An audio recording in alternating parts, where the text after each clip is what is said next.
Trauma serial गुड्डी की next आने वाली एपिसोड काफ़ी इंटरेस्टिंग है। नाज़रीन, जैसा कि शाज़िया ने बुरा चाहा है इस बेचारी मासूम बच्ची का और उसको उसके लिए यानी कि तरह तरह के बुरे रास्ते इख्तियार कर रही है, लेकिन वो नहीं जानती कि ये रास्ते उसके लिए ही आसान हो रहे हैं और इसकी हर मुश्किल, हर परेशानी बहुत जल्द दूर हो रही है। क्योंकि जैसे ही नासिर घर में आ चुका है, वो देख रहा है कि उसकी बहन शाज़िया उसके साथ बहुत बदतर सलूक कर रही है। वो उसको कहती है कि आखिर तुम ऐसा कैसे कर सकती हो? एक मासूम बच्ची के साथ इतना इतना ज़ुल्म, आखिर ऐसा कैसे हो सकता है? जिस पर शाज़िया कहती है कि नहीं, मैंने उसके साथ कोई ज़ुल्म ज़्यादती नहीं की है, बल्कि ये तो हर एक माँ अपने बच्चे को काम सिखाने के लिए करती है और वैसे भी जिस काम के लिए तुम इधर ठहरे हुए हो ना, बस वही काम करो और कोई भी काम करने की ज़रूरत नहीं है। लेकिन उसका भाई भी उसको ऐसे चने चबाएगा कि ये सारी ज़िंदगी याद रखेगी। आप देखेंगे कि शाज़िया को दिन ब दिन इतना बेवकूफ़ बनाया जा रहा है कि वो समझ ही नहीं आ पा रही उसको कि आखिर क्या मसला है और क्या नहीं है, और उसको जैसा-जैसा बताया जा रहा है, वो वैसा ही समझी जा रही है। लेकिन गुड्डी को ऐसा महसूस हो रहा है कि जैसे उसका कोई अपना इस घर में मौजूद हो, जिसकी वजह से वो काफ़ी खुश होती है। आगे से शाज़िया कहती है कि देखो, तुम्हें ज़्यादा खुश होने की ज़रूरत नहीं है।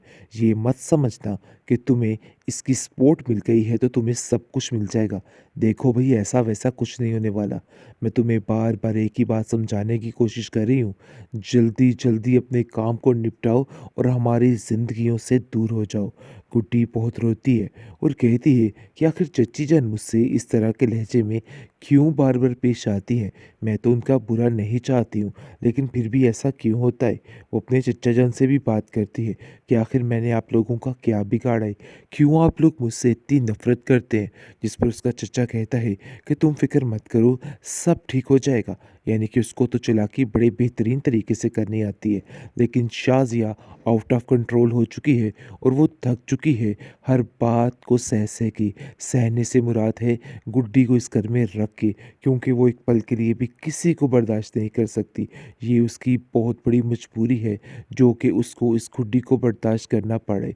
लेकिन गुड्डी बहुत ज़्यादा परेशान हो चुकी है और उसको समझ ही नहीं आ पा रही, और वो सोचती है कि काश वो अपनी खाला के घर से आती ही ना, उसके पास ही रहती। आखिर कैसे वो चच्ची जान की बातों में फिर आ गई और फिर दोबारा से इसी जहन्नम में आ गिरी। लेकिन अब कहती है कि पछताने का कोई फ़ायदा नहीं, और स्वीटी को कहती है कि पता नहीं इन सब बातों का हल क्या है, मुझे तो कुछ समझ नहीं आ रही है। ऐसा लगता है कि चच्चा जान भी चच्ची के साथ मिले हुए हैं और इनका आपस में एक ही मकसद है, लेकिन जानबूझकर मुझसे ऐसे ये सारी हरकतें इसलिए की जा रही हैं ताकि मुझे महसूस ना हो। लेकिन कहीं न कहीं वो ये बात जान चुकी है। आप देखेंगे कि जैसे ही ये पीर उनके घर आ जाता है, शाज़िया की तबीयत दिन ब दिन काफ़ी ख़राब रहने लग जाती है और वो काफ़ी ज़्यादा उचाट भी रहने लग जाती है, क्योंकि वो उसके ज़हन से निकालने की कोशिश कर रहे हैं कि आपके घर में कुछ नहीं है, और वो स्वीटी के बारे में कुछ भी उसे नहीं बताता है, क्योंकि वो जानता है कि अगर स्वीटी के बारे में कुछ ऐसा बता दिया तो मामला काफ़ी गड़बड़ हो जाएगा। इसलिए वो गुड्डी को कहता है, गुड्डी बेटा, क्या तुम मुझे बता सकती हो कि असल माजरा है क्या? ये स्वीटी कौन है और क्या कर रही है? आखिर कुछ ना कुछ तो गड़बड़ ज़रूर है। जिस पर स्वीटी गुड्डी इनकार कर देती है और कहती है कि नहीं, मैं स्वीटी के बारे में कुछ नहीं बताऊंगी। मैं बस इतना जानती हूँ कि ये मेरी मामा का दिया हुआ आखिरी तोहफा है, इसके अलावा कुछ नहीं। ट्रॉमा सीरियल गुड्डी की नेक्स्ट आने वाली एपिसोड काफ़ी इंटरेस्टिंग है। नाज़रीन, जैसा कि शाज़िया ने बुरा चाहा है इस बेचारी मासूम बच्ची का और उसको उसके लिए यानी कि तरह तरह के बुरे रास्ते इख्तियार कर रही है, लेकिन वो नहीं जानती कि ये रास्ते उसके लिए ही आसान हो रहे हैं और इसकी हर मुश्किल, हर परेशानी बहुत जल्द दूर हो रही है। क्योंकि जैसे ही नासिर घर में आ चुका है, वो देख रहा है कि उसकी बहन शाज़िया उसके साथ बहुत बदतर सलूक कर रही है। वो उसको कहती है कि आखिर तुम ऐसा कैसे कर सकती हो? एक मासूम बच्ची के साथ इतना इतना ज़ुल्म, आखिर ऐसा कैसे हो सकता है? जिस पर शाज़िया कहती है कि नहीं, मैंने उसके साथ कोई ज़ुल्म ज़्यादती नहीं की है, बल्कि ये तो हर एक माँ अपने बच्चे को काम सिखाने के लिए करती है और वैसे भी जिस काम के लिए तुम इधर ठहरे हुए हो ना, बस वही काम करो और कोई भी काम करने की ज़रूरत नहीं है। लेकिन उसका भाई भी उसको ऐसे चने चबाएगा कि ये सारी ज़िंदगी याद रखेगी। आप देखेंगे कि शाज़िया को दिन ब दिन इतना बेवकूफ़ बनाया जा रहा है कि वो समझ ही नहीं आ पा रही उसको कि आखिर क्या मसला है और क्या नहीं है, और उसको जैसा-जैसा बताया जा रहा है, वो वैसा ही समझी जा रही है। लेकिन गुड्डी को ऐसा महसूस हो रहा है कि जैसे उसका कोई अपना इस घर में मौजूद हो, जिसकी वजह से वो काफ़ी खुश होती है। आगे से शाज़िया कहती है कि देखो, तुम्हें ज़्यादा खुश होने की ज़रूरत नहीं है।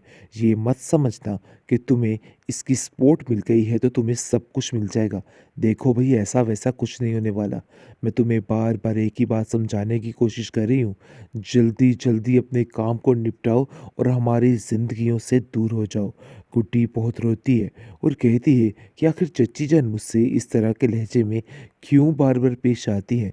मैं तो उनका बुरा नहीं चाहती हूँ, लेकिन फिर भी ऐसा क्यों होता है? वो अपने चच्चा जान से भी बात करती है कि आखिर मैंने आप लोगों का क्या बिगाड़ा है? क्यों आप लोग मुझसे इतनी नफ़रत करते हैं? जिस पर उसका चचा कहता है कि तुम फ़िक्र मत करो, सब ठीक हो जाएगा। यानी कि उसको तो चालाकी बड़े बेहतरीन तरीके से करनी आती है। लेकिन शाज़िया आउट ऑफ कंट्रोल हो चुकी है और वो थक चुकी है हर बात को सह के। सहने से मुराद है गुड्डी को इस घर में रख के, क्योंकि वो एक पल के लिए भी किसी को बर्दाश्त नहीं कर सकती। ये उसकी बहुत बड़ी मजबूरी है जो कि उसको इस गुड्डी को बर्दाश्त करना पड़े। लेकिन गुड्डी बहुत ज़्यादा परेशान हो चुकी है और उसको समझ ही नहीं आ पा रही, और वो सोचती है कि काश वो अपनी खाला के घर से आती ही ना, उसके पास ही रहती। आखिर कैसे वो चच्ची जान की बातों में फिर आ गई और फिर दोबारा से इसी जहन्नम में आ गिरी। लेकिन अब कहती है कि पछताने का कोई फ़ायदा नहीं, और स्वीटी को कहती है कि पता नहीं इन सब बातों का हल क्या है, मुझे तो कुछ समझ नहीं आ रही है। ऐसा लगता है कि चचा जान भी चच्ची के साथ मिले हुए हैं और इनका आपस में एक ही मकसद है, लेकिन जानबूझकर मुझसे ऐसे ये सारी हरकतें इसलिए की जा रही हैं ताकि मुझे महसूस ना हो। लेकिन कहीं न कहीं वो ये बात जान चुकी है। आप देखेंगे कि जैसे ही ये पीर उनके घर आ जाता है, शाज़िया की तबीयत दिन ब दिन काफ़ी ख़राब रहने लग जाती है और वो काफ़ी ज़्यादा उचाट भी रहने लग जाती है, क्योंकि वो उसके ज़हन से निकालने की कोशिश कर रहे हैं कि आपके घर में कुछ नहीं है, और वो स्वीटी के बारे में कुछ भी उसे नहीं बताता है, क्योंकि वो जानता है कि अगर स्वीटी के बारे में कुछ ऐसा बता दिया तो मामला काफ़ी गड़बड़ हो जाएगा। इसलिए वो गुड्डी को कहता है, गुड्डी बेटा, क्या तुम मुझे बता सकती हो कि असल माजरा है क्या? ये स्वीटी कौन है और क्या कर रही है? आखिर कुछ ना कुछ तो गड़बड़ ज़रूर है। जिस पर स्वीटी गुड्डी इनकार कर देती है और कहती है कि नहीं, मैं स्वीटी के बारे में कुछ नहीं बताऊंगी। मैं बस इतना जानती हूँ कि ये मेरी मामा का दिया हुआ आखिरी तोहफा है, इसके अलावा